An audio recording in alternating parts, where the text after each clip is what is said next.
जंगल में एक छोटा सा बगीचा था। वह बगीचा नारायण किसान का था। नारायण एक मेहनती और ईमानदार किसान था जो अपने बगीचे में तरह तरह की सब्जियां उगाता था। नारायण किसान रोज सुबह उठकर अपने बगीचे में पानी देता और खाद डालता। उसकी मेहनत का फल यह था कि उसकी सब्जियां हमेशा ताजा और स्वादिष्ट होती थी। आज बाजार में सब्जियां अच्छी बिकेंगी। मुझे जल्दी से सब्जियां तोड़कर बाजार चलना होगा। नारायण के बगीचे में एक छोटी सी चिड़िया भी काम करती थी जिसका नाम टुनटुनी था। टुनटुनी चिड़िया रोज सुबह उठकर सब्जियों को पानी देने का काम करती और बीच बीच में गाना भी गाने लगती थी। उसकी आवाज इतनी मधुर थी कि पूरा बगीचा उसकी मधुर आवाज से गूंज उठता। सुबह की धूप हवा का झोंका, बगीचे में खुशियों का मेला, सब्जियां हंसती फूल मुस्कुराते, नारायण किसान की मेहनत का वो फल पाते। नारायण किसान रोज सुबह अपनी सब्जियां तोड़ता और उन्हें बाजार में ले जाकर बेचता था। टुनटुनी चिड़िया भी उसके साथ बाजार जाती और वहाँ लोगों को आकर्षित करने के लिए गाना गाती थी।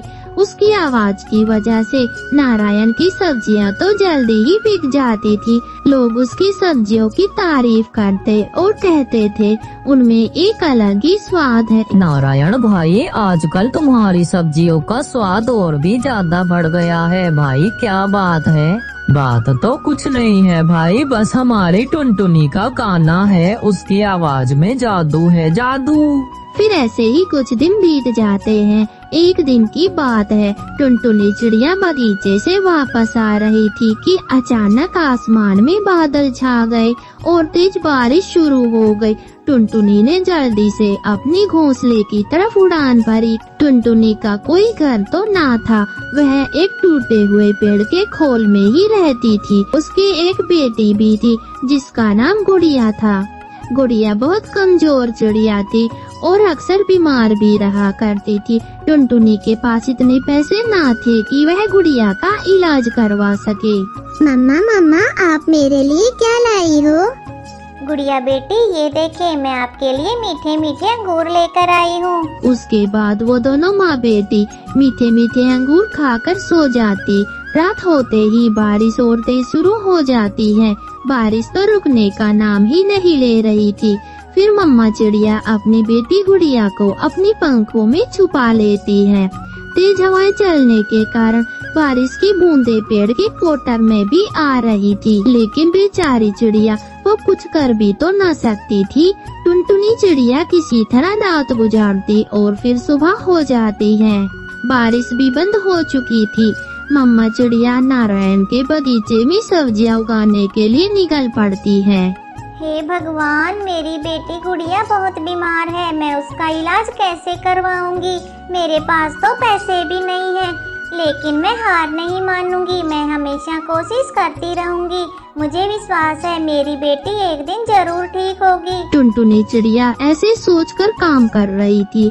तभी नारायण किसान उसके पास आता है और उसे कहता है, टुनटुनी, क्या तुम आज अकेले बाजार जा पाओगी? हाँ हाँ, अकेली तो मैं चली जाऊंगी, लेकिन आप कहाँ जा रहे हैं नारायण भाई? अरे टुनटुनी, गर्मी आने वाली है और गर्मी में आमों की बहुत मांग होती है, इसलिए मैं आम के बीज खरीदने जा रहा हूँ। वैसे भी बाजार में अभी आम के दाम आसमान छू रहे हैं। हाँ हाँ, जरूर जाइए। वैसे मुझे भी कैसे भी करके पैसे तो जमा करने ही हैं। फिर टुनटुनी चिड़िया सारी सब्जियाँ लेकर बाजार में अकेले ही निकल पड़ती है। सब्जियाँ ले लो, सब्जियाँ ताजी ताजी हरी भरी सब्जियाँ ले लो। और इधर नारायण किसान आम के बीज खरीदने निकल पड़ता है। वो बीज भंडार में पहुँचता है। बोलो बोलो भाई, क्या लेने आए हो? मुझे आम के बीज चाहिए। भाई, आम के बीज तो सारे बिक गए। नारायण किसान को सेठ की दुकान से आम के बीज न मिलने के कारण वो दूसरी दुकान पर जाता है। आम के बीज हैं क्या? नहीं, सारे खत्म हो गए। हे भगवान, मैंने सोचा कि आम के पेड़ लगाकर आम बेचूं, लेकिन मुझे तो कहीं भी आम के बीज नहीं मिले। इतना कहकर नारायण किसान निकल पड़ता है और इधर जब टुनटुनी चिड़िया सब्जियां बेचकर बाजार से वापस लौट रही थी तो उसकी नजर एक बूढ़ी औरत पर पड़ी जो कांटों से घिरी हुई थी और मदद के लिए चिल्ला रही थी। फिर टुनटुनी चिड़िया ने उसकी मदद की और उसके शरीर से सारे कांटे निकाल दिए। फिर उस बूढ़ी औरत ने खुश होकर टुनटुनी चिड़िया को कहा, आपका बहुत बहुत धन्यवाद पक्षी, आपने मेरे शरीर से कांटे निकाल दिए, मुझे अब बहुत अच्छा लग रहा है। ठीक है माँ जी, अब मैं चलती हूँ। रुको रुको चिड़िया, मैं एक जादूगरनी हूँ, लेकिन मैं खुद की मदद नहीं कर सकती, लेकिन दूसरों को अपने जादू से मैं कुछ भी दे सकती हूँ। नहीं नहीं माँ जी, मुझे कुछ नहीं चाहिए। अरे नहीं नहीं चिड़िया, मैंने अपने जादू से देख लिया है, तुम्हें पैसे और घर की जरूरत है। ये लो चिड़िया, ये जादुई अंडा, इस जादुई अंडे से तुम जो भी मांगोगी वह सब कुछ तुम्हें यह अंडा देगा। उसके बाद वो जादूगर माँ जी अपने जादू से एक जादुई अंडा प्रकट करती और वो अंडा चिड़िया को दे देती है। आपका बहुत बहुत धन्यवाद माँ जी। इतना बोलकर टुनटुनी चिड़िया अपने घोंसले की ओर निकल पड़ती। तभी उसे रास्ते में नारायण किसान मिलता है। नारायण भाई, आपको तो आने में बहुत देर हो गई और आम के बीज कहाँ हैं?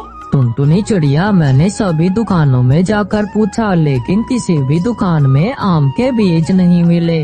अच्छा नारायण भाई, जब मैं घर लौट रही थी तब एक माँ जी कांटों में लिपटी हुई थी।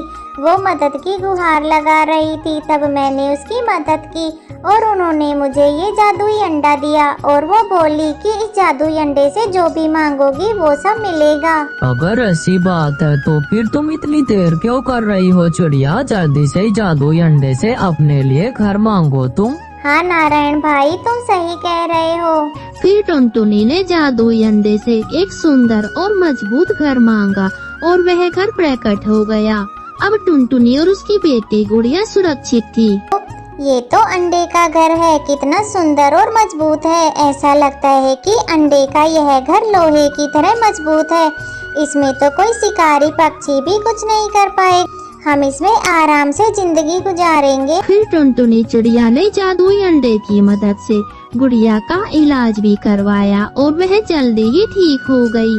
नारायण किसान की खेती में भी टुनटुनी ने अच्छी मदद की। उसने उस जादुई अंडे की मदद से नारायण किसान को आम के बीज दिए और उसकी फसल और भी अच्छी होने लगी। नारायण भाई, मेरी बेटी अब ठीक हो गई है। यह सब जादुई अंडे की वजह से हुआ है। टुनटुनी, तुमने न केवल अपनी मुश्किलों को पार किया बल्कि मेरी भी मदद की। तुम सच में एक जादुई चिड़िया हो टुनटुनी। अरे नहीं नारायण भाई, यह सब तो हमारी मेहनत और दूसरों की मदद करने की भावना का नतीजा है। फिर टुनटुनी चिड़िया और उसकी बेटी गुड़िया वो दोनों अपने अंडे के घर में खुशी खुशी रहने लगी। तो प्यारे दोस्तों, यह कहानी हमें यह सिखाती है कि मेहनत और दूसरों की मदद करने से हम किसी भी मुश्किल को पार कर सकते हैं। यह कहानी हमें यह भी सिखाती है कि हमें कभी हार नहीं माननी चाहिए और हमेशा कोशिश करते रहना चाहिए। आपका बहुत बहुत धन्यवाद।